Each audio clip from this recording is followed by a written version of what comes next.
Bismillahirrahmanirrahim. Assalamualaikum warahmatullahi wabarakatuh. Terima kasih anak-anakku sekalian masih tetap setia mengikuti perkuliahan toksikologi klinik. Kali ini Ibu akan menyampaikan materi ya seperti biasa. Mudah-mudahan kita semua tetap semangat ya mengikuti perkuliahan ini. Materi yang akan disampaikan kali ini adalah tentang toksikologi makanan. Ya. Nah, karena ini slide-nya ada banyak, jadi nanti akan kita bagi dua penyampaian materi ya. Dan seperti biasa slide nanti akan dibagikan di LMS. Oke, kita langsung saja mengikuti perkuliahan kali ini. Saya mau share screen dulu ya. Oke.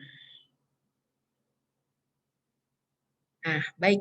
Jadi kali ini karena pembahasan kita tentang toksikologi makanan, saya harap ini mudah-mudahan materinya cukup menarik buat Anda semuanya ya, karena seperti kita ketahui bahwa setiap hari tubuh kita mengkonsumsi makanan.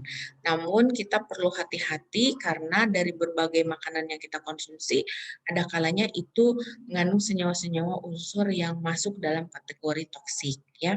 Apa saja unsurnya? Kita lihat sekarang. Nah, jadi kalau kita berbicara toksikologi bahan pangan itu, maka kita akan mengulas tentang pengaruh buruk suatu makanan gitu ya bagi tubuh kita. Nah, sekarang jadi toksikologi makanan itu perlu mendapatkan perhatian. Jadi karena kita akan membaca ini. Jadi kita akan membahas tentang sumber nutrisinya, terus kemudian pertumbuhan tubuh, memelihara dan memperbaiki jaringan tubuh yang telah rusak, gitu ya. Kemudian juga untuk diperlukan untuk berkembang biak. Jadi pada dasarnya sebenarnya makanan itu fungsinya seperti ini. Namun demikian di samping makanan yang kita konsumsi, kita juga memperhatikan efek-efek yang dapat membahayakan makanan. Nah, seperti ini.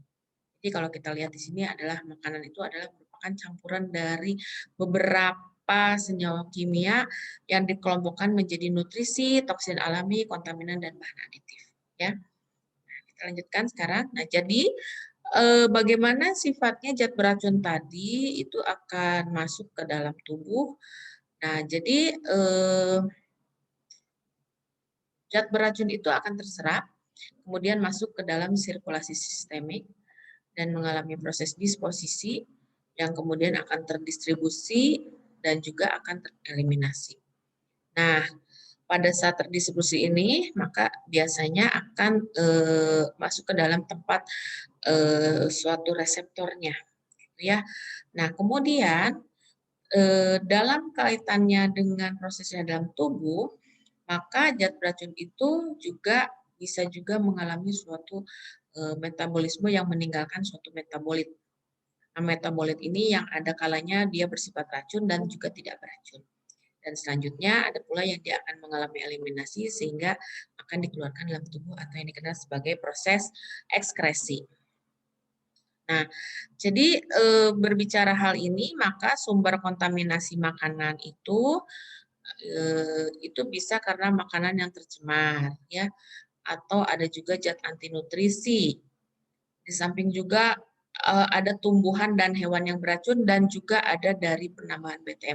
Nah, yang saat ini berkembang itu dari BTM ini. Ya, jadi kita harus betul-betul memperhatikan bahwa saat ini penyebaran makanan itu banyak ada kalanya menimbulkan racun karena mengandung bahan-bahan tambahan makanan yang bukan peruntukannya untuk pangan. Oke. Nah, sekarang kalau kita berbicara makanan yang tercemar bakteri patogen, itu biasanya karena memang terkontaminasi oleh bakteri patogen, ya, yang ini. Nah, kemudian ada juga dari penyakit bawaan makanan atau yang disebutnya foodborne disease. Jadi ini biasanya karena bakteri patogen itu masih menjadi masalah yang serius di kalangan berbagai negara, di Indonesia tentu saja ya. Nah, keracunan pangan akibat bakteri patogen ini contohnya misalkan karena ada di hidangan pesta, ini pernah kasusnya yang kemarin-kemarin ramai ya. Kemudian dari makanan catering atau bahkan pangan makanan segar ya. Nah, bakteri yang sering mengkontaminasinya ini tergolong dalam kelompok Salmonella, kemudian E. coli dan beberapa Pseudomonas. Jadi ini harus hati-hati kita ya terhadap bakteri-bakteri ini karena dia bisa menimbulkan patogen dan foodborne disease. Jadi artinya makanan yang disebabkan keracunan oleh bakteri patogen. Nah, ini kasus yang luar biasa terjadi, itu salah satu di antaranya, karena memang di dalam pangan tadi dia terkontaminasi oleh bakteri patogen. Kemudian, bakteri patogen itu kenapa sih bisa menimbulkan pencemaran makanan? Karena dia itu dapat berkembang biak di dalam pangan untuk menghasilkan toksin dan dosis infeksi yang cukup untuk menimbulkan penyakit. Jadi ada kalanya kenapa dia menimbulkan toksin itu karena dia bisa berkembang biak. Nah, kemudian juga dia dapat bertahan hidup dalam pangan selama proses penyimpanan dan pengolahan. Jadi anak-anakku sekalian kita perlu ingat bahwa bakteri tersebut masih tetap berkembang biak ketika proses penyimpanan dan pengolahannya. Jadi ada dua mekanismenya ya, ada mekanisme intoksikasi dan infeksi.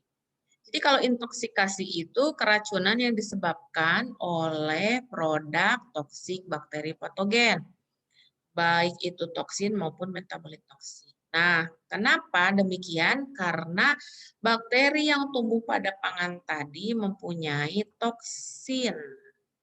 Kalau kita menelan makanan, kemudian bakteri tadi memiliki toksin, maka efeknya tentu akan langsung menyebabkan pengaruh pada tubuh kita. Ya. Nah, ini adalah contohnya Bacillus cereus. Jadi Bacillus cereus ini dia termasuk yang golongan gram positif, ya. Nah, dia juga bersifat aerobik, dapat membentuk endospora. Nah, gimana nih mekanismenya supaya dia ternyata menimbulkan keracunan? Ternyata kalau kita menelan bakteri dan bentuk sporanya, kemudian bakteri ini nanti selanjutnya akan menghasilkan toksin karena dia berkembang biak di dalam usus. Ya. Nah, kalau misalkan seseorang mengkonsumsi pangan yang telah mengandung toksin tersebut, jadi ada dua tipe toksin yang dihasilkan oleh Bacillus cereus, yaitu ini ya, ada toksin yang menyebabkan diare dan menyebabkan muntah. Jadi hati-hati sekali. Jadi kalau kita mengkonsumsi makanan yang terpapar oleh Bacillus cereus, pasti kita akan menderita diare dan juga emesis atau muntah. Nah, kemudian gejala keracunannya tuh kayak apa? Ya, ini karena berhubungan dengan saluran pencernaan, pastinya akan timbul nyeri perut, kram, diare berair ya setelah mengkonsumsi pangan. Nah, ini biasanya yang kita harus hati-hati karena berbagai kejadian keracunan makanan karena terkontaminasi bakteri ini faktornya salah satu di antaranya oleh bakteri ini.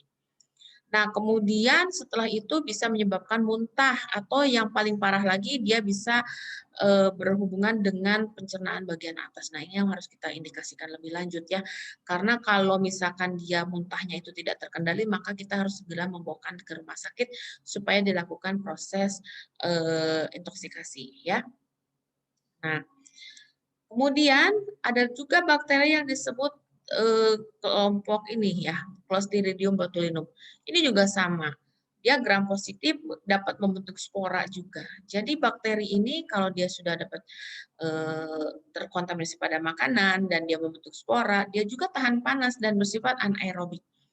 Jadi namun tidak tahan asam tinggi. Nah, jadi racun yang dihasilkannya itu namanya botulinum ya, karena bisa menyebabkan paralisis, kemudian meracuni neurotoksik yang meracuni sistem saraf. Ini makanya harus perhatikan ya. Nah, toksin botulinum ini jadi termolabil. Jadi pemanasan sampai suhu tinggi itu sudah bisa merusak toksinnya. Namun, kita perlu perhatikan bahwa sporanya ini resisten terhadap suhu pemanasan normal dan dapat bertahan hidup dalam pengeringan dan pembekuan. Jadi kalau kita misalkan membeli suatu makanan, kadang dia simpan di dalam suhu yang membuat hidup mereka nyaman, ya itu tentunya mereka akan terus bereproduksi sehingga toksinnya yang ditimbulkan akan semakin banyak. Nah, jadi gejala botulism itu kita lihat di sini gejalanya mual, muntah, pening, sakit kepala, ya.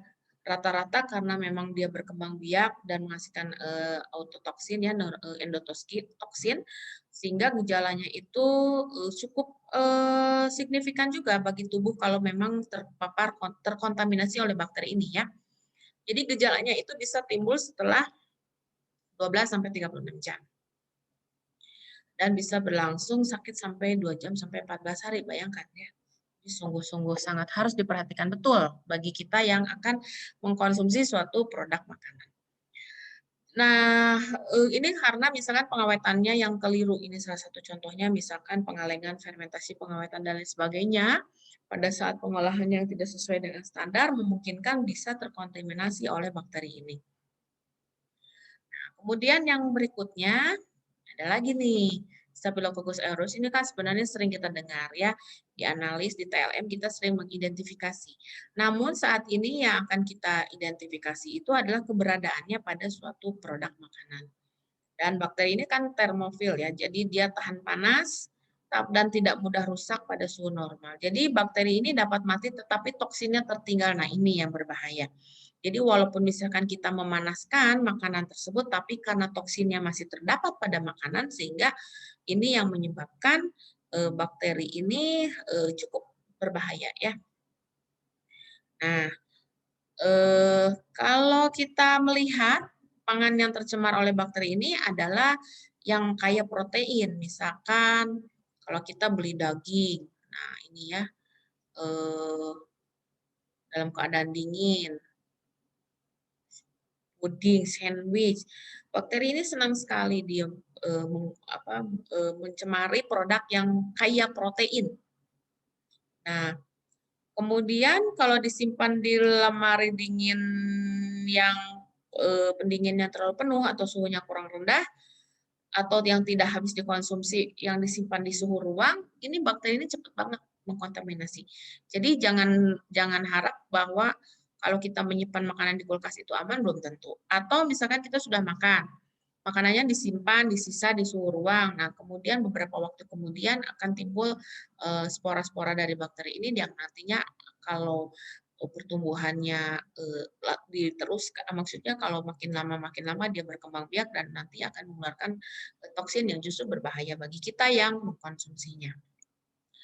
Nah, jadi gejala keracunannya ini kurang lebih karena semuanya menyeram sistem pencernaan, rata-rata pasien akan menderita diare, ya, kemudian hilang nafsu makan, demam ringan, dan pada kasus-kasus berikutnya akan terjadi kram otot dan perubahan tekanan darah. Nah, ini yang sangat berbahaya, jadi kita harus betul-betul mengantisipasi supaya racun-racun ini tidak banyak muncul, gitu ya, karena memang kita harus menjaga higienis dari produk makanan kita. Oke, baik. Sebelum kita lanjutkan, barangkali ada yang mau bertanya, dipersilahkan.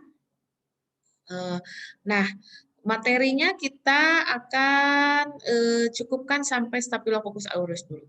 Karena materi ini cukup banyak sehingga kita akan menyampaikannya tidak langsung ya, karena supaya kita tidak bingung dan Anda tidak jenuh gitu ya mendengarkan penjelasan dari Ibu. Nah, jadi kita lihat lagi tadi ya, karena Staphylococcus ini menyerangnya di dalam saluran pencernaan, tentunya gejala-gejala seperti ini mungkin umum kan kita jumpai. Ya. Nah, jadi dia tuh tidak tahan iradiasi, tapi tahan panas dan sterilisasi.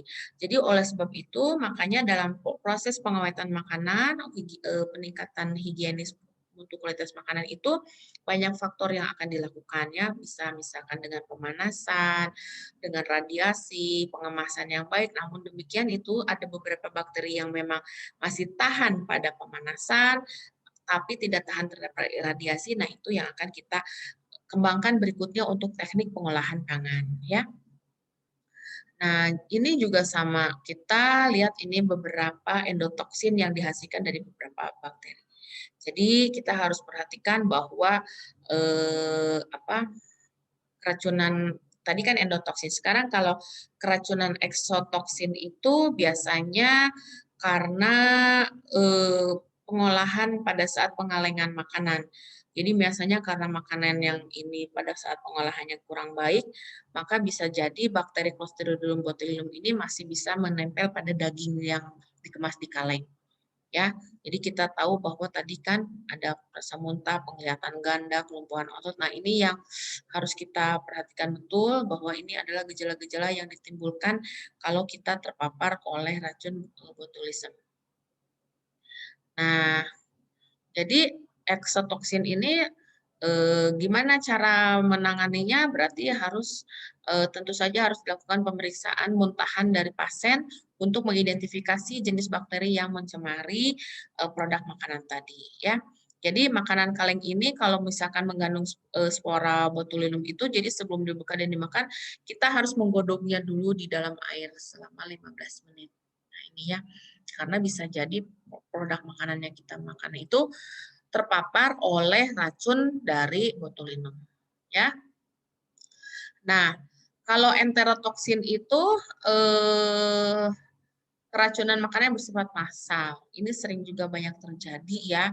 Jadi biasanya enterotoksin itu dihasilkan oleh bakteri Staphylococcus, Clostridium perfringens, kemudian Bacillus cereus dan Vibrio parahemolyticus.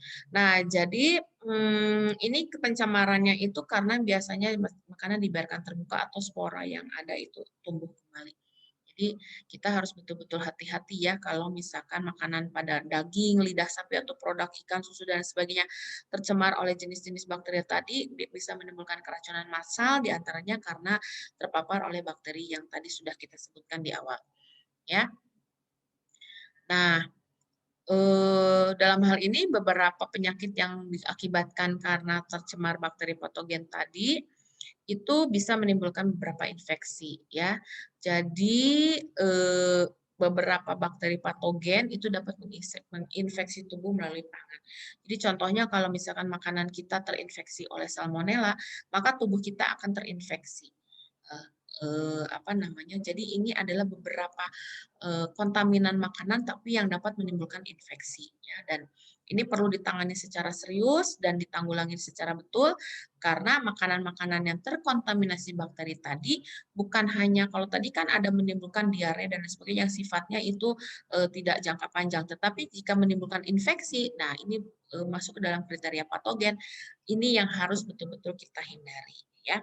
Baik, jadi anak-anakku sekalian, untuk yang bagian ini Ibu selesaikan dulu materinya sampai pada saat keracunan makanan penyebab infeksi. Kita akan bertemu kembali di slide berikutnya untuk penjelasan berikutnya terkait dengan bakteri-bakteri pencemar yang menyebabkan infeksi. Terima kasih sudah memperhatikan, menyimak, dan mengikuti perkuliahan toksikologi klinik ini.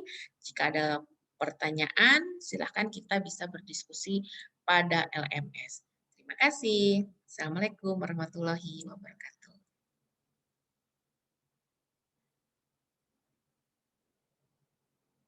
Salam semangat.